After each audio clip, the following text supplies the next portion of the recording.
So this was posted like 3 days ago by Lazy Peon. I'm curious about this.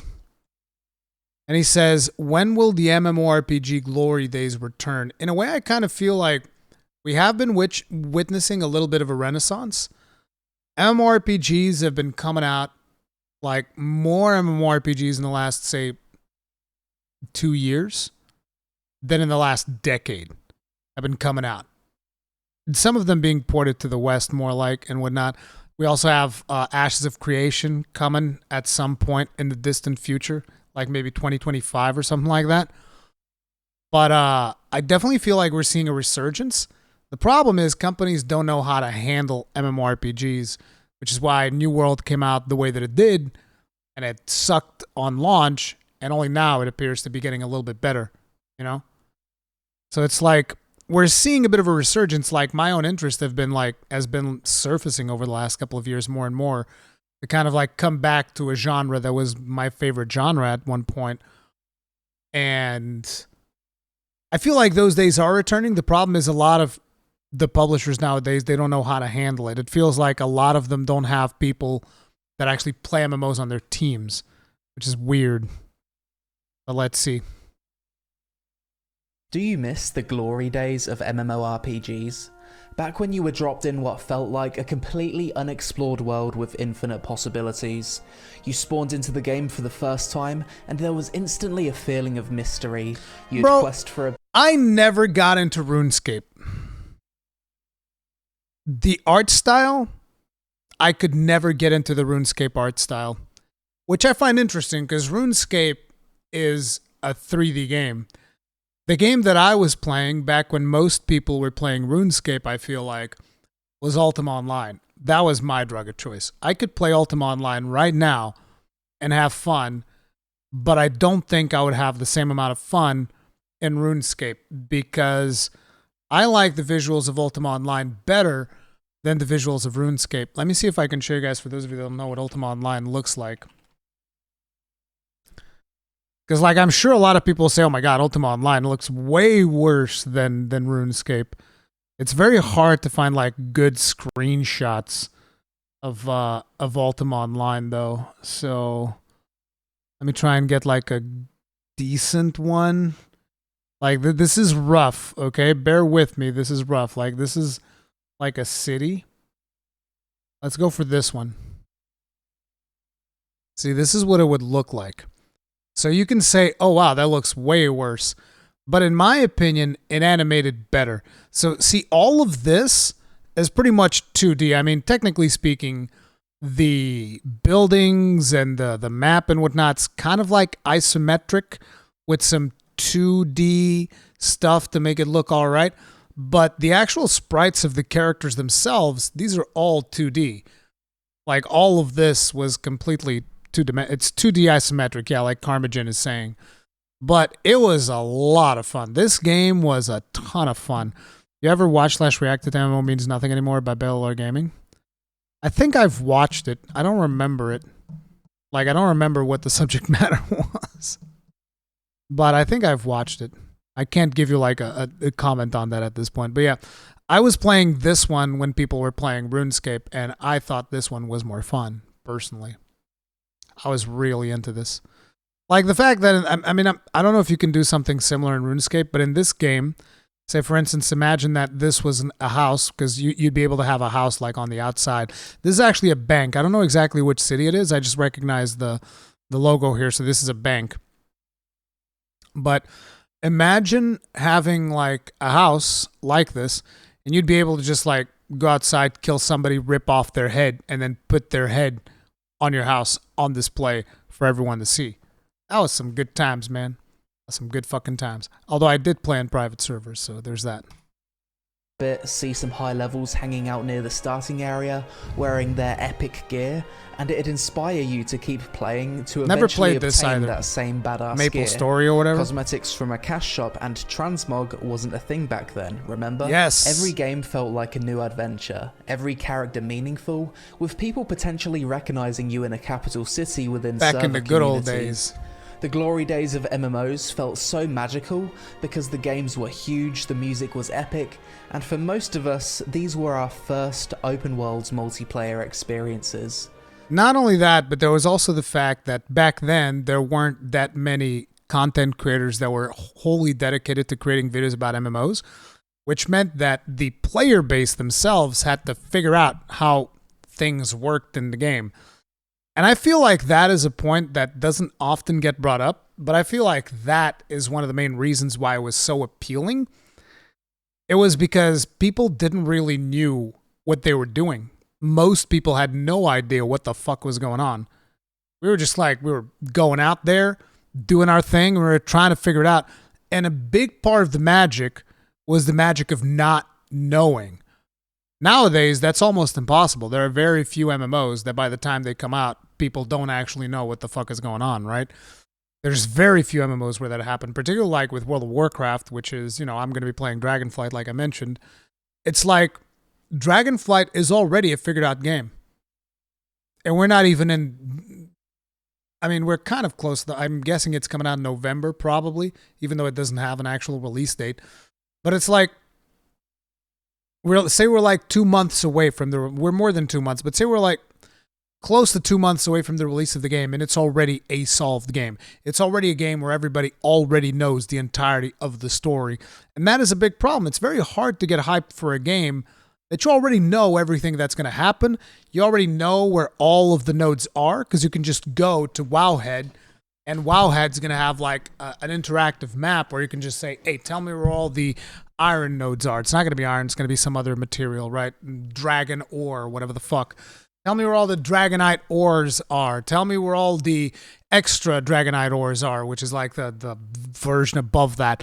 You can just go, you can see all of that. Tell me what's the fastest way to level up my blacksmithing. Boom, there's probably already guides on Wowhead about that. Tell me what's the best build for my Fury Warrior. There's probably a guide on Wowhead about that, also telling you where to get the best gear, which of the factions you need to be leveling up first. And therein lies the problem. There's not that much left to discover, because the way in which Blizzard does testing, there's just not that much left to discover, which kind of sucks. New World was a figured game by the time it came out as well, which is a problem. Hey, Sketchby, what's up?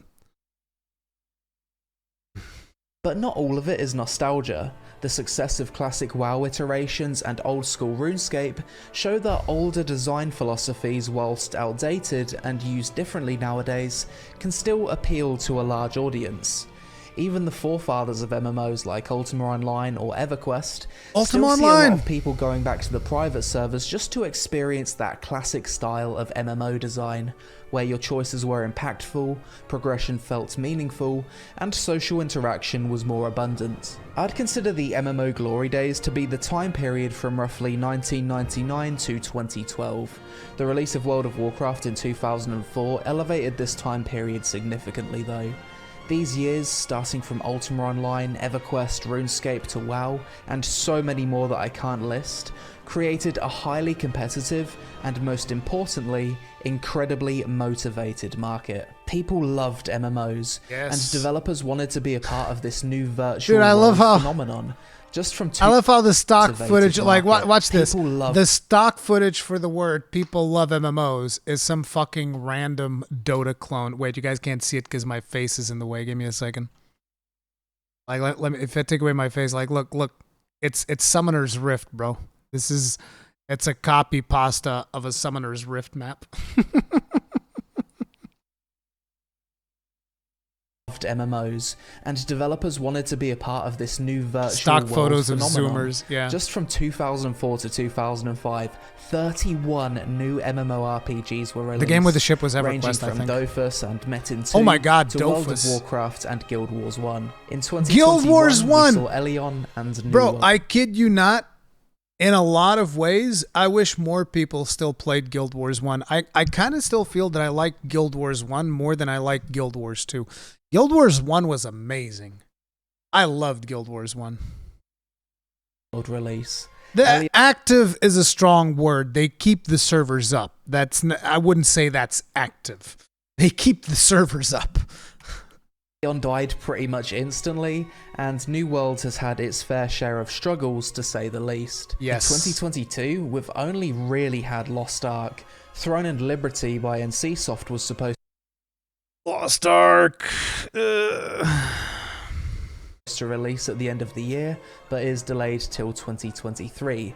So as an MMO content creator, I've really had to scrape the bottom of the barrel the past few years. Yes. I kind of feel like MMOs peaked around WoW's Wrath of the Lich King expansion that saw a peak sub count of 12 million players, and this was at a time when way less people had access to PCs capable of running large MMO-like games. And see, this was the point at which everybody started going like, there's 12 million people playing that game, bro. 12 million people. We gotta make one of those. And they milked it down to nothing. They milked the entire MMO industry down to nothing. Because ultimately, a majority of the people working in these games were not passionate about them in any way, shape, or form. They were just like, bro, there's 12 fucking million people. That's what they saw. They saw the big fucking number. They were like, man, there's 12 million people. There's 12 million of them. I want some of those. And so everybody started working on their own MMO. And then player bases got diluted down to fucking nothing because it turns out you need a lot of people playing an MMO to keep it popular. So yeah. Just like Battle Royale. Exactly. Yeah, look at the Battle Royale. How many Battle Royales have came out and disappeared over the last couple of years? The same thing. This is an industry of trends. It's always following the next trend. Never really, not never, but very rarely focusing on actually marching to the beat of its own drum, unfortunately enough. Gaming market, if we had a new MMO phenomenon as big as WoW was at its peak, surely that player count would be at least double due to the growth of gaming as a whole. So what happened? And what would need to happen to MMOs for us to go through another time period where MMORPGs are the hype genre again? Where every dev is jumping on the bandwagon, trying to cash in on their own MMO, like from 2004 to 2012. Are we, the players, the problem? Is corporate greed just taking over? Or are younger gamers with their shorter attention? Like I said, in part, players are the problem because of, in a way, content creation and guides and all of that, It is what it is. Sketch B, thank you very much for making Husker 3540 grossly incandescent. Tip of the hat. Appreciate the support. Thank you. Thank you very much.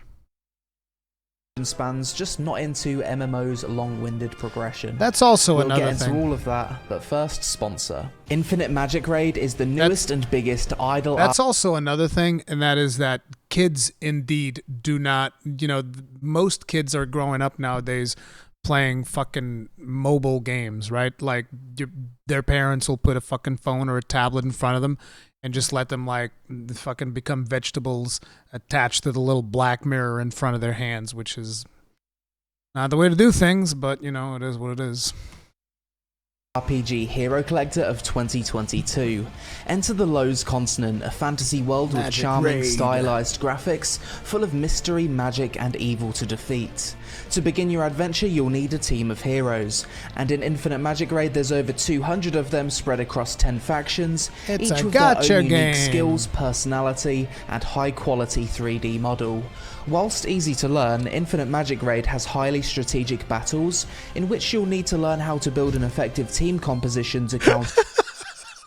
Bro! What does this remind you of? No, this is the Lazy Peon.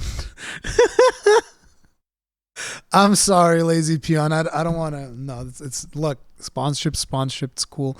I'm just saying, it looks a lot like Raid Shadow Legends, dude. To your enemies.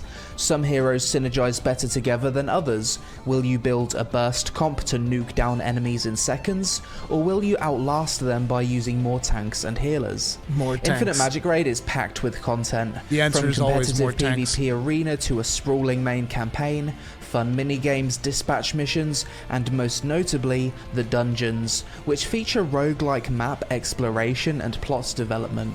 Consistency will be the key to success in this game. Play every day to collect AFK rewards, cultivate, and challenge increasingly difficult enemies until you reach the top. See how much health bars that dude had? To play Infinite Magic Raid now, and use gift code IM777 to get a ton of rewards displayed on screen that will give you a big advantage over anyone who didn't see this video. Download now. Oh my god, Defiance? City of Heroes, Toontown, Vanguard, Free Realms. I played Free Realms. Magic Legends, Terra. Oh my god, Terra shut off. Ooh. For the past few years, MMO releases have felt something like this. A new game comes out, everyone's excited and hyping it up pre-launch. Then check this out. What is Eternum? Damn it!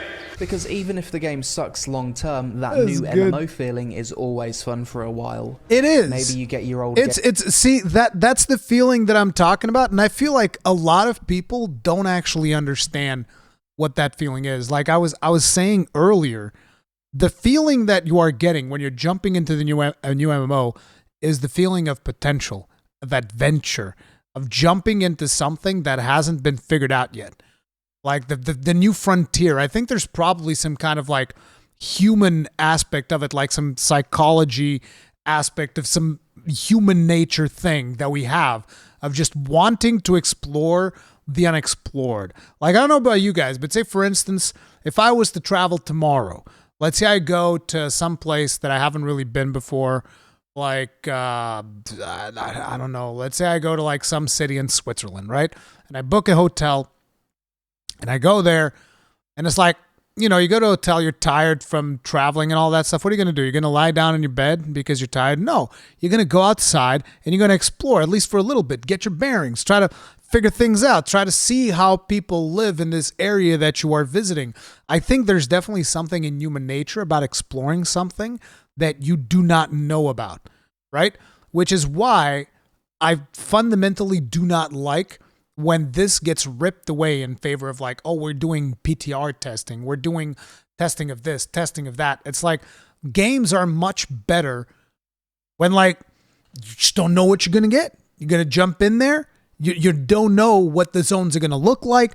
Like you can show one or two zones to give players like an idea, but like have much more content than the content that you show. Like the fact you were able to level up all the way to the end in the launch of New World, ahead of the launch of New World, right? You're able to do this in the betas and stuff. Like that makes for a less immersive experience, particularly for the people that didn't even get to level up to 60 because they weren't included in whatever closed beta happened, or they didn't have the time to play during it. And this is a problem with a lot of MMOs nowadays. Very few of them give you that feeling. Like one of the few of them that does is 14. Because like, yeah, you might see one or two zones. That's about it. You might see like one dungeon, but everything else is going to be completely brand new. It's just people need to hold back a little bit this desire of knowing everything ahead of the thing actually coming out in order to be able to enjoy and savor the potential experiences that you can get out of a brand new MMO. And unfortunately, that seems to be a lost art. Gaming group back together for launch, booked some time off work, and within a week or two, the cracks have already started to show, and the game's bleeding players. After going through this cycle over and over again, you start to get a sense of guilt that the time you scheduled off work probably could have been spent better with friends, family, or an actual vacation. But instead you just wasted your time on another failed MMO, making you more and more jaded.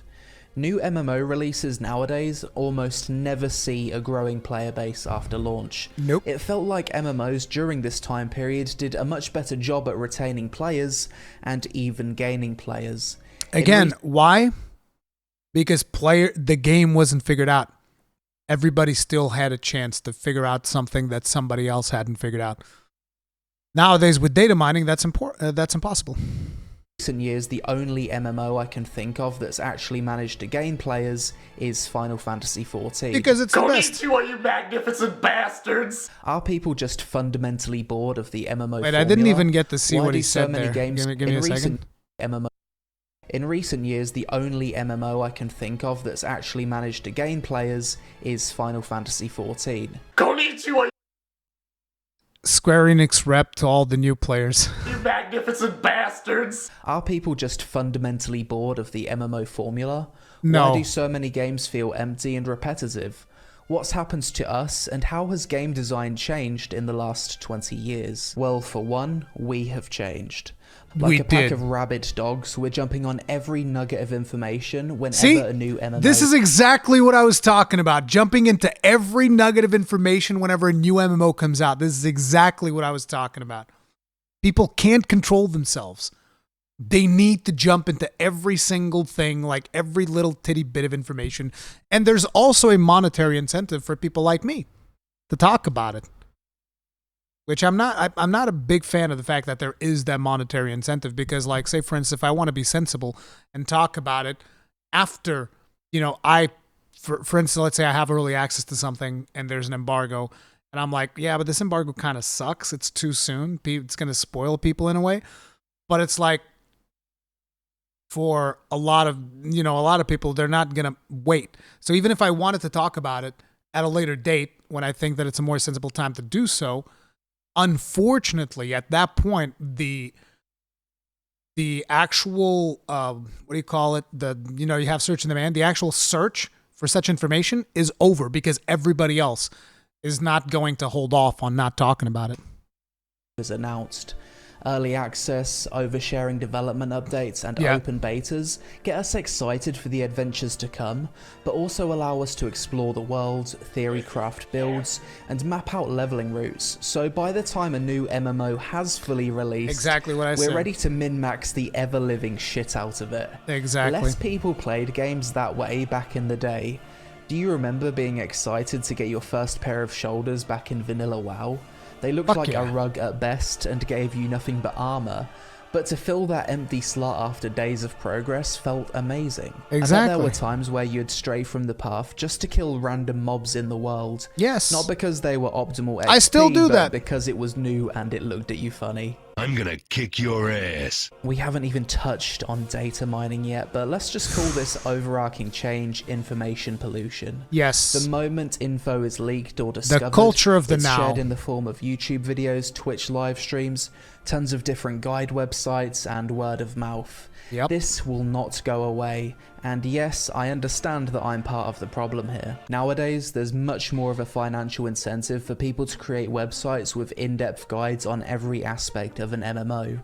Achieving world's first max level whilst live streaming on Twitch could potentially kick off a streaming career, and sponsors would happily pay thousands of dollars for a 90-second ad on a gaming video with a few 100k views. MMO developers need to find a way to make their games with enough complexity that simply watching guides won't necessarily make you succeed. Compared to older games, modern MMOs typically have a much more... I don't think you can do that. You can't build a game where simply watching a guide won't help you succeed because like that game is going to end up being so incredibly complex that you are drastically reducing the player base. You can't do that. It's like this, there needs to be a shift in the actual player bases in order to make it relevant again. The problem is that you can't find consensus because, quite simply, there's too many meta-driven players. Like, to give you guys an idea, me and my static, we don't look up strategy for the raid tier that we're progging through on Savage.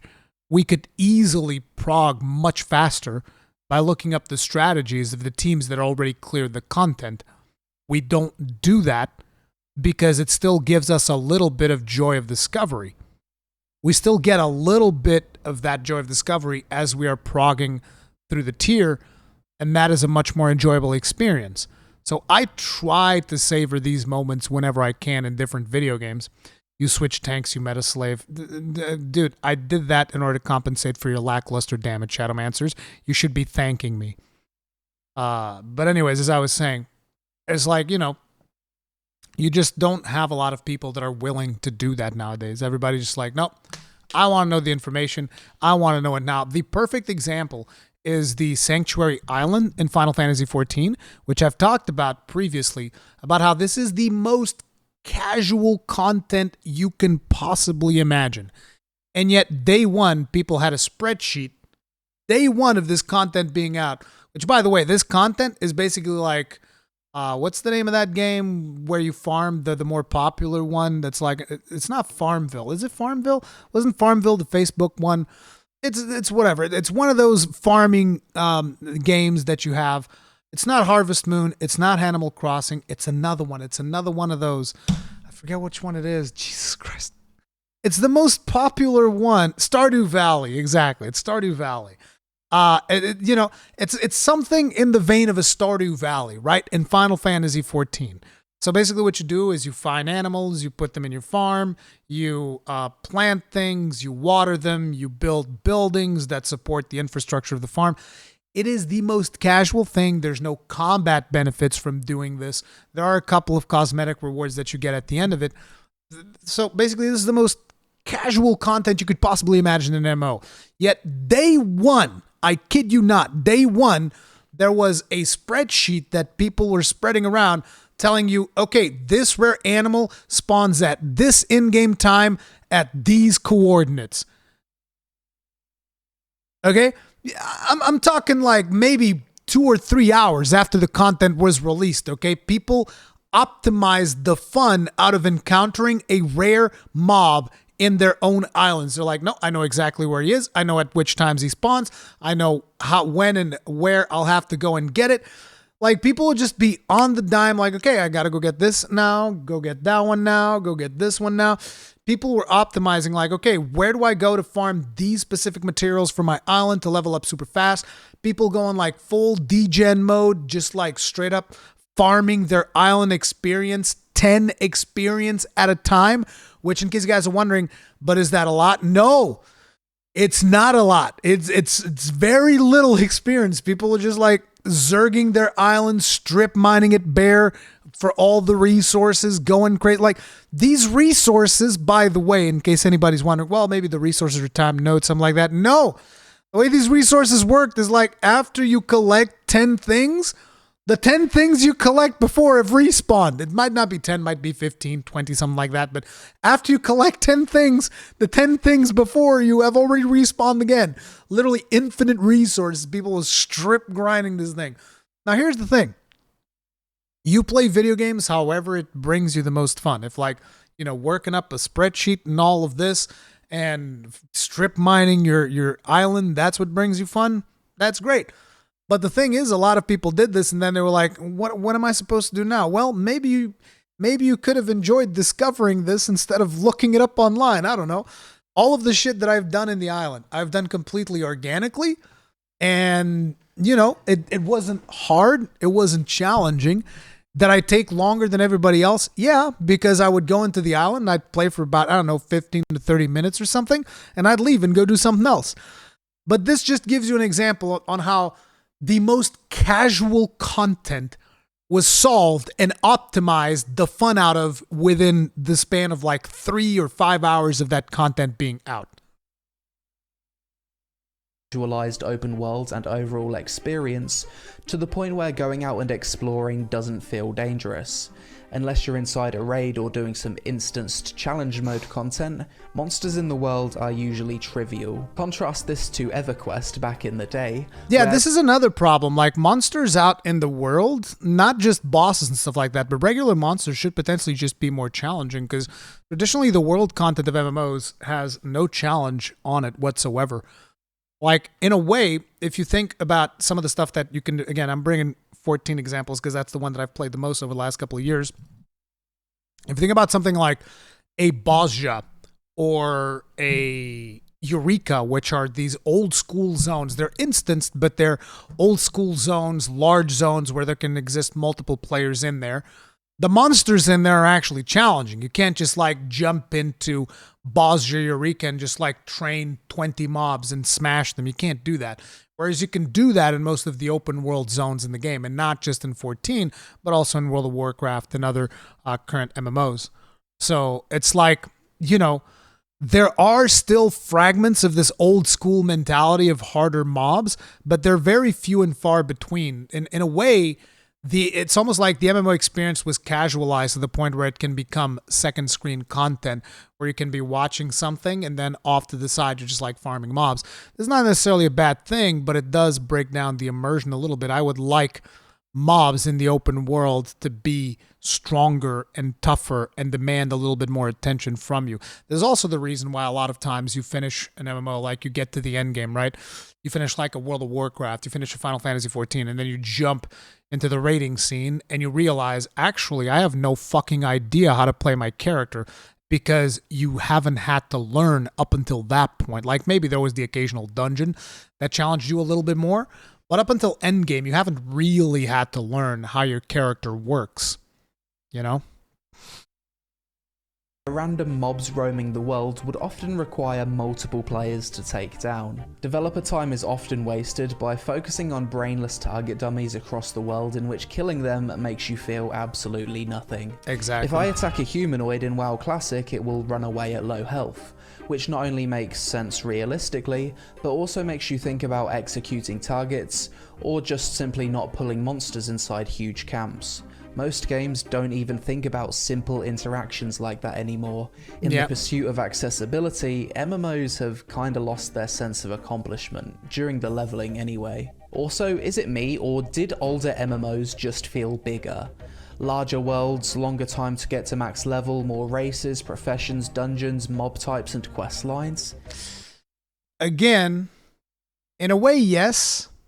In a way, yes, because older MMOs had this thing, which is, I believe the notion is negative space, which is they would have spaces that would be wide open spaces without things in it, which would actually contribute to giving you a bigger sense of immersion, but also at the same time, it gave a certain contrast to the world. So like you're going through this place and then you find something and it's a little bit more meaningful, right? So there's that, whereas nowadays, most MMOs, it's like everything's kind of like packed tightly, neatly, conveniently together so that you don't have to go too far out of your way to complete a quest or something like that. You don't really go out on adventures that much in most of these games because everything's kind of convenient. This is why, if you look, for instance, at the release of New World, this is why a lot of people were calling New World a walking simulator.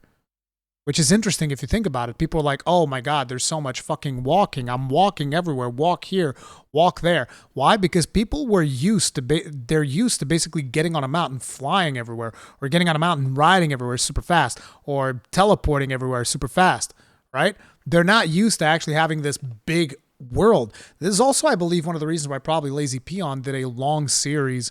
I don't know if it went all the way until he reached level 60 or not. I forget when he stopped doing that series, but he did do a series where he was just like playing New World and talking about his experience. And I think that's one of the reasons why New World really got him excited, is because it did have a lot of that old school feel to it in terms of how you move around in the world.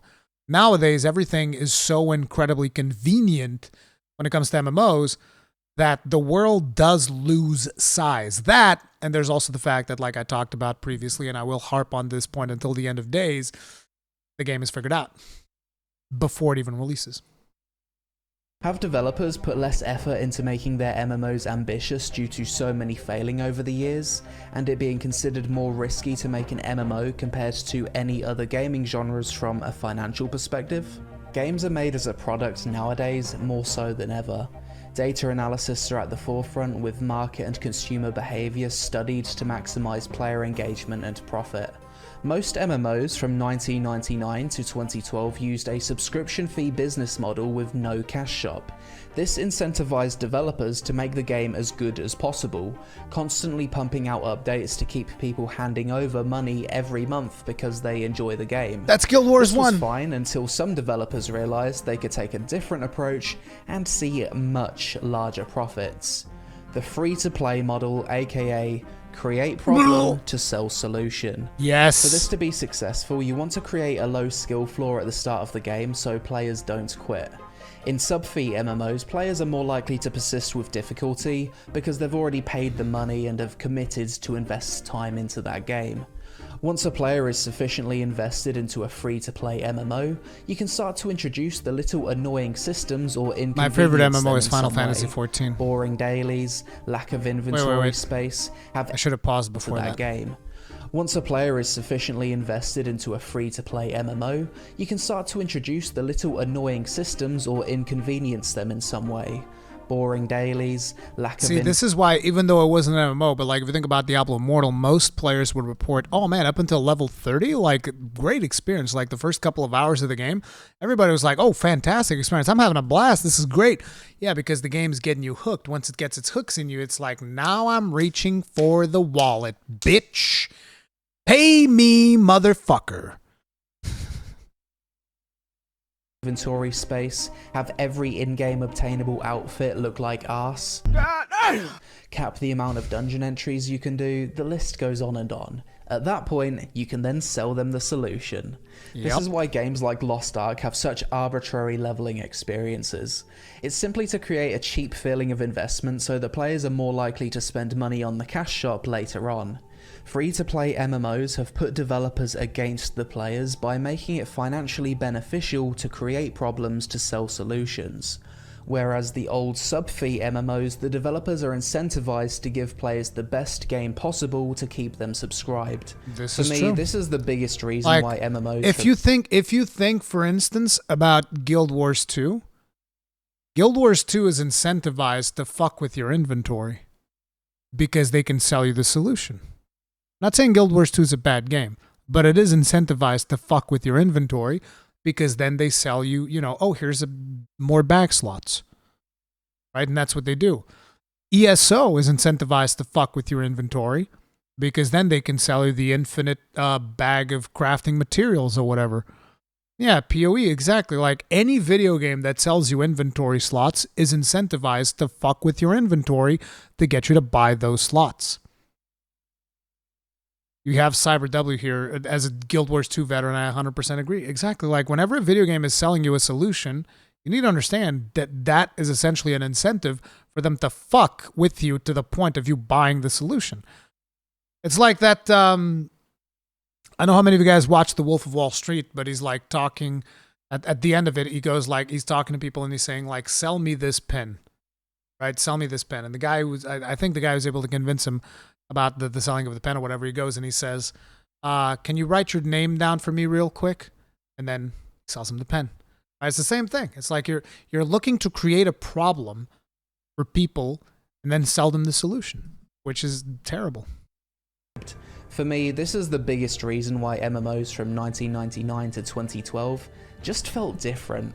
The business model just allowed these games to attempt to be the best versions of themselves. Whilst modern MMO monetization sounds greedy and malicious, it often is, by the way. Greedy and When I look malicious. out over the next decade, I see more opportunity for our company than I... To play devil's advocate, No. We need to watch that one again.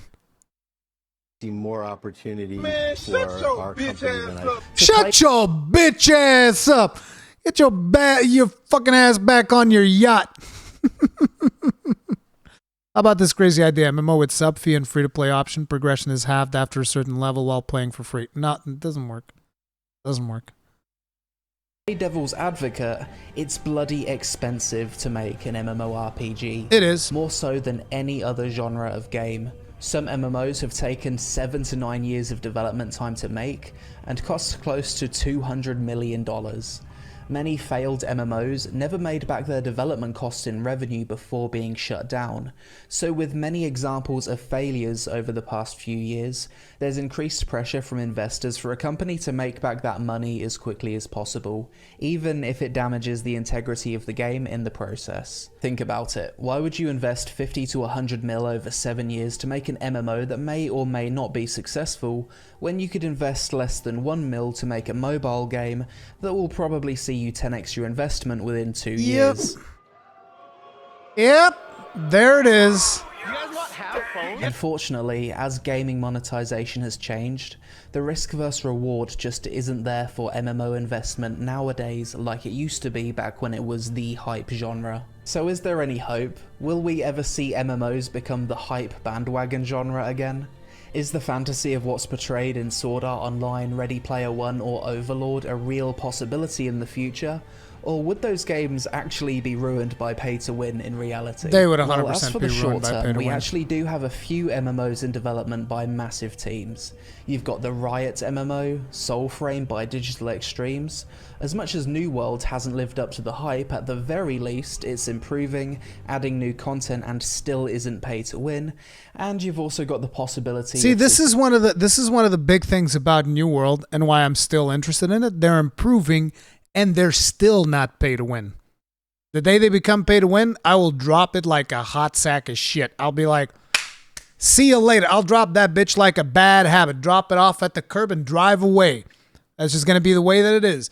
The moment they make something that turns this game into pay to win, I'm out of there. See you later, alligator. I have no intention of playing pay to win games. Successful entrepreneurs who are passionate about the genre making their own MMOs, as we've seen with Ashes of Creation. Maybe one of those games will absolutely pop off and more studios will jump on the bandwagon to appeal to the new generation of MMO gamers. That's copium. If that doesn't happen, we're surely going to reach the point with AI and technology that MMOs just become easier and easier to make. Unreal Engine 5 has made significant improvements to the development pipeline of games. There's a worry that AI-generated art is going to ruin the art industry. Bruh. And computers are still becoming more powerful every year. Perhaps one day in the future we can just tell AI what we want in a game, and it will be able to do hundreds of hours of artwork, asset design, and coding within a few minutes, vastly reducing the amount of time it takes to actually make an MMO, the costs associated with it, and as a result improving the risk versus reward of such a venture for investors. I think this is all just a matter of time, really. If we got to that point and it became easy to make MMOs, perhaps they would become less pay to win due to there being more competition in the market. But honestly, that's just pure hopium on my part. I'm not sure it's possible to put the monetization genie back in the bottle at this point. Let's just say we do see MMOs become the hype genre again. What would those games look like? Would they be drastically different to MMO design of old? Or would they go back to a more classic design? What the fuck is this piece of shit? Will developers ever be able to solve rampant Joe RNG Pesci. in almost every game? Is it possible to develop a new MMO and have it not be completely ruined by data mining before it's fully released? And what kind of MMO would actually appeal to today's meta-mentality gaming audience? Thick ass thighs. Truthfully, I don't think we know the answer, but it's probably a game that's able to play to the strengths of what made people fall in love with MMOs in the first place. The idea of an alternate reality, a second life where you escape from your day job, a game that can make you feel invested over a long period of time due to overcoming adversity, and a game designed in a way where the developers aren't acting against the interests of the players for profit. I want to see the next... And also a game that does not offer you benefit at the price of real money. I feel like a lot of times this is, obviously we talk about pay to win all the time, but I feel like this is one of the really core things, because nowadays we even see a lot of other content creators and streamers normalize the pay to win MMO by just like wailing on it because they have loads of disposable income. But fundamentally, as this happens, as they wail on it and they kind of normalize it, and more of their fans wail on it, essentially you are propagating you're maintaining the status quo. You're making it acceptable. You're normalizing it, which fundamentally sucks. And I think that a lot of people underestimate how important it is for players to have that that fair play implemented into an MMO. Because a lot of people are like, oh, it's pay to win, it's whatever. No, it's not pay to win, it's not whatever. It's gonna fucking suck. Because people already come out of their jobs. They're working like 9 to 5s, or they're working some other job where maybe they're miserable. Maybe they actually like their job, whatever, doesn't matter. But maybe they don't want to like spend, I don't know, $1,000 fucking dollars on a video game because it doesn't make any fucking sense. So they want to have this some kind of like a little bit of a balanced playground. And you can't have that if you have pay-to-win elements. So people are going to be like, well, what the fuck am I wasting my time here? It's not enough that the real world's pay-to-win. I can't fucking just go out and buy a house. I can't just go out and buy like a sports car, whatever happens to be the thing that they want to go and get. Now I have to come into this game and watch the people that go out and buy the sports cars and buy the big fancy houses and fucking trounce me in this virtual world as well. Like, it's a little bit unreasonable. Thank you for saying that. Streamers who wail on the game normalize it. Of course they do. Of course you do. And it's like, if you want to criticize a game, right? If you want to criticize a game, I fundamentally believe that you have to play it. You have to play the video game that you want to criticize.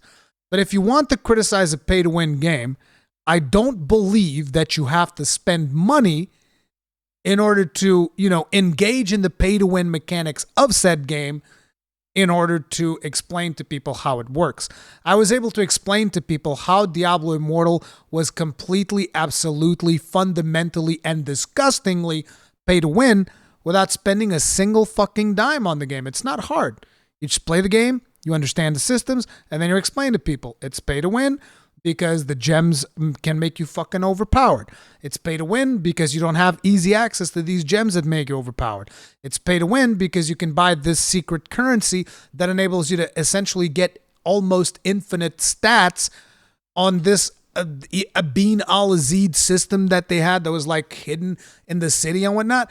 It's like, it's pay to win because of all of these crazy systems that you can engage in. It's pay to win because there's this raid mechanic that you can like improve your character a whole bunch by buying additional runes to put into this box. Like, I don't remember. I've talked about that in the video that I did for Diablo Immortal, but I didn't have to actually buy the bullshit because that is normalizing it, essentially.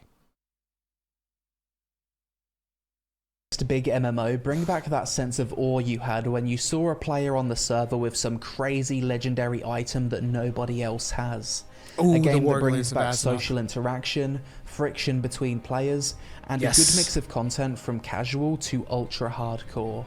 Remember back in the day when MMOs were so popular that you'd actually see ads for them on mainstream TV?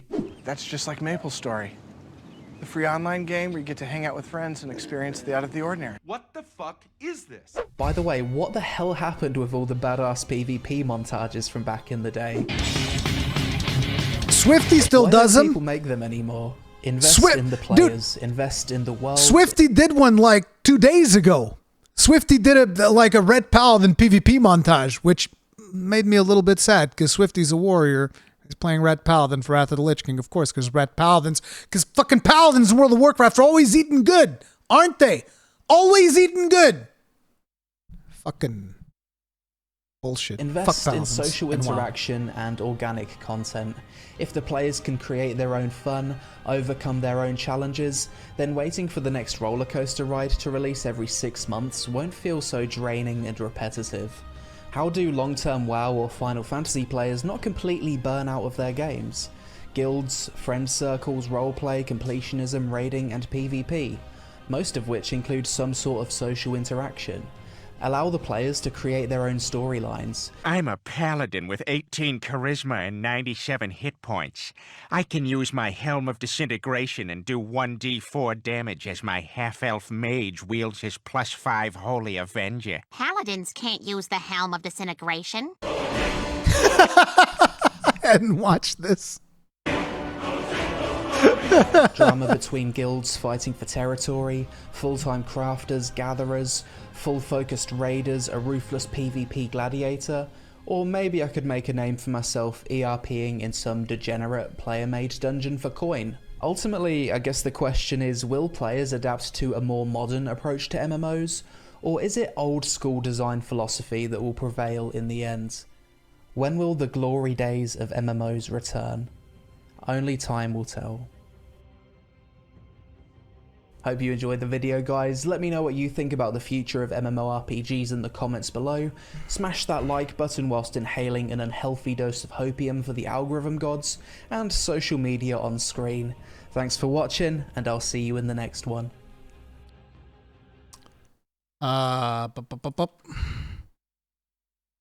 Remember what I tell you guys, if you're going to check out the video right now, then make sure to leave it running in the background. Otherwise, you can go there, pause the video, watch it later, whatever. Just don't go in there and then instantly leave, because that is very bad for the algorithm. And also, obviously, hit the like button whenever you watch it. Really cool video. I like Lazy Peon stuff.